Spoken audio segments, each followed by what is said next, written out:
This video contains news and analysis related to a recent terror attack in Kashmir. The content may include sensitive visuals and discussions that could be distressing to some viewers. Viewer discretion is advised. We strongly condemn all forms of violence and terrorism. The purpose of the content is solely to inform and create awareness based on verified reports. আরে কম দে কিন্তু খাঁটি দে। MDH Kashmiri লাল লঙ্কার গুঁড়ো। MDH BSF CISF এর ডিজির সঙ্গে অমিত শাহর বৈঠক, যে অত্যন্ত গুরুত্বপূর্ণ বৈঠক চলছিল সেই বৈঠক শেষ। সীমান্তে নিরাপত্তা সুনিশ্চিত করতে নির্দেশ। সীমান্তবর্তী রাজ্যের বিমানবন্দর, শিল্প পরিকাঠামো নিরাপত্তায় বিশেষ নজর দিতে নির্দেশ কেন্দ্রীয় স্বরাষ্ট্রমন্ত্রীর। সকালে 3 বাহিনীর সঙ্গে বৈঠক করেন প্রতিরক্ষা মন্ত্রী। অন্যদিকে অপারেশন সিঁদুর নিয়ে 4 গুরুত্বপূর্ণ মন্ত্রকের বৈঠক। প্রতিরক্ষা, স্বরাষ্ট্র, অর্থ, স্বাস্থ্য মন্ত্রকের বৈঠক। বিকেলে বৈঠক করবেন কেন্দ্রীয় অর্থমন্ত্রী।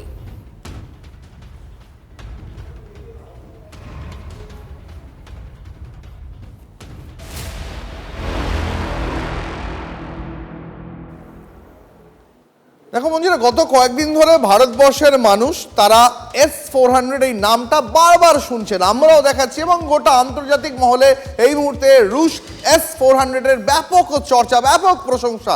কিন্তু কি এই S-400 একবার দর্শকদের একটু সহজ করে ভেঙে ভেঙে ছোট করে বোঝাই কি এই S-400। এটা বিশ্বের প্রথম সারির একটা এয়ার ডিফেন্স সিস্টেম। আরও একবার ছবি দেখিয়ে আপনাদের দেখাই। মিসাইল, নেটওয়ার্ক জ্যামিং, রাডারের সমন্বয়ে তৈরি অত্যাধুনিক প্রযুক্তির একটা গ্রিড।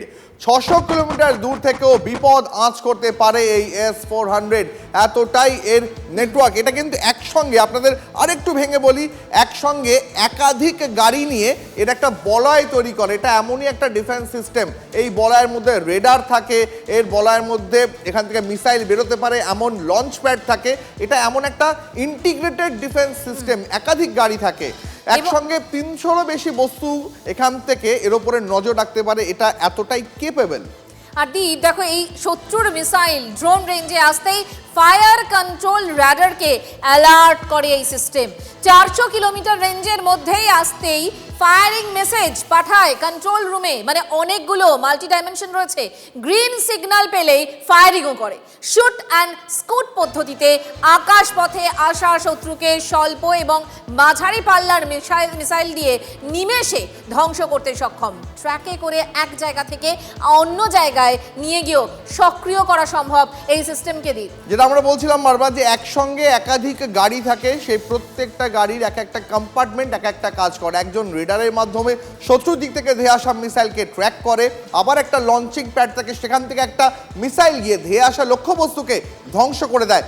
এটাও জেনে রাখুন, S-400 এতটাই অত্যাধুনিক একটা ডিফেন্স সিস্টেম যে একসঙ্গে যদি ভারতের দিকে একাধিক ড্রোন ছুটে আসে, তাহলেও একসঙ্গে সেই সমস্ত আক্রমণ করতে যে ড্রোনগুলো একসঙ্গে ধ্বংস করতে পারে। আর এভাবেই কিন্তু পাকিস্তানের তরফ থেকে ছুটে আসা ঝাঁকে ঝাঁকে ড্রোনকে ধ্বংস করেছে এই S-400। অবসরপ্রাপ্ত সেনাকর্তা ব্রিগেডিয়ার বিশ্বজিৎ বাবু, তার বক্তব্য আমাদের কাছে রয়েছে, শোনে একবার আপনাদের। আমাদের কাছে there will be a radar, there will be a detection system। তারপরে যখন টার্গেটকে অ্যাকুইজিশন করা হয়, আকাশ তীর কিন্তু 4.5 কিলোমিটার থেকে 25 কিলোমিটার পর্যন্ত রেঞ্জে টার্গেট অ্যাকুইজিশন করে ডিস্ট্রয় করতে পারে। আর এই ক্ষেত্রে যেটা আমরা একটু আগেই ডিসকাস করছিলাম, আকাশ তীর এমন একটা ওয়েপন যে শুধু ভারতবর্ষে না, ইজিপ্ট বলো, ব্রাজিল বলো, এরা কিন্তু অনেক লোকেরা এরা আকাশ সম্বন্ধে ওরা চেষ্টা করেছে ভারতবর্ষের থেকে কেনবার। এবং এই আজ কালকের লড়াইয়ের পরে আকাশের যে অ্যাবিলিটিস, এটা কিন্তু খুব পরিষ্কারভাবে আমাদের সামনে চোখে ধরে এসছে। যেটা আরও বলে রাখা দরকার যে আমাদের যে S-400 এবং আকাশতীর দুটো মিলিয়ে ইন্টিগ্রেট করা হয়েছে, যেটা শুধু এয়ারফোর্সে না, ইন্ডিয়ান আর্মির কাছেও আমাদের কাছে আকাশতীর রয়েছে। এবং আমাদের কাছে ZU-70, L-70 রয়েছে, ZUs আছে, পিচোরাস আছে। It's a very very integrated system, and that integrated system is proved to be a very very successful। আমরা ঠিক ওটাকে আয়রন ডোম বলছি না, but it's a very very comprehensive air defense system, because the success rate of that till yesterday has been 100%। এদিকে আবার দ্বীপ anti aircraft গানে দফা রফা পাকিস্তানের ড্রোন মিসাইল। পাক মিসাইল ধ্বংসে ভারতের মোক্ষম অস্ত্র L-70 জু JDU-23 বোফোর্স প্রথম তৈরি করে L-70 অ্যান্টি এয়ারক্রাফট গান। রাষ্ট্রায়ত্ত সংস্থা বেল L-70 আধুনিকীকরণ করে, আর এর ফায়ারিং ক্ষমতা মিনিটে 240 থেকে 330 রাউন্ড। 4 থেকে 12 কিলোমিটার রেঞ্জের মধ্যে শত্রু যুদ্ধ বিমান, হেলিকপ্টার, ড্রোন ধ্বংস করতে সক্ষম। এর বিশেষত্ব হলো ডিজিটাল ফায়ার কন্ট্রোল সিস্টেম। আর কি কি রয়েছে?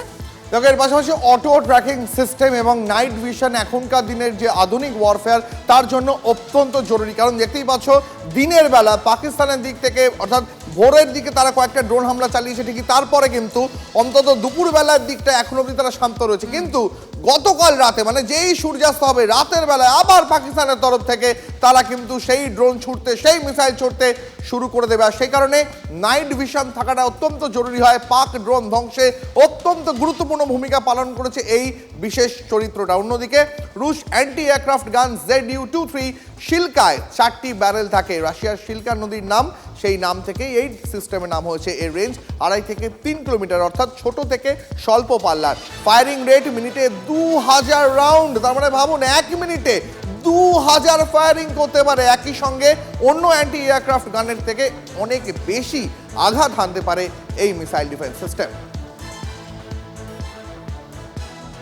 একটা এসকালেশন ম্যাট্রিক্স বোঝা যাচ্ছে, সেই জন্য টেরিটোরিয়াল আর্মিকে নেওয়া হয়েছে এবং রিয়ার এরিয়া সিকিউরিটির জন্য টেরিটোরিয়াল আর্মি একটা বড় রোল প্লে করে।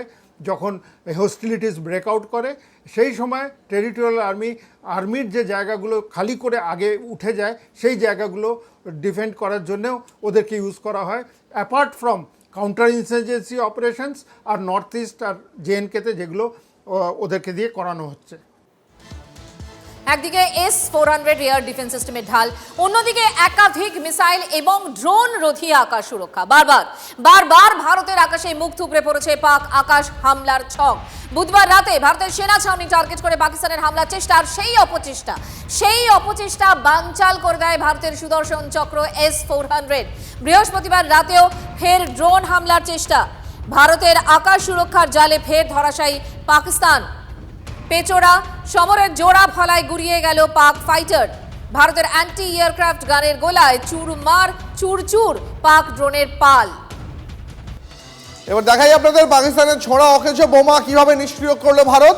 পাঞ্জাবের মখনায় পাকিস্তানের দিক থেকে আসা বোমা যেগুলো মানে ফাটেনি, যেগুলো নিষ্ক্রিয় করলো ভারত। দেখুন সেই ছবিগুলো আরো একবার। পাকিস্তানের ছোড়া অকেজ বোমাগুলোকে নিষ্ক্রিয় করলো ভারত। পাঞ্জাবের মখনায় পাকিস্তানি বোমাগুলোকে নিষ্ক্রিয় করলো ভারত। যদি MDH কিচেন কিং কিচেনে থাকে তো আমরা যা ইচ্ছে তৈরি করতে পারি। বেগুনের ভর্তা, আলু কপি, ভিন্ডি মশলা, আরো অনেক কিছু। MDH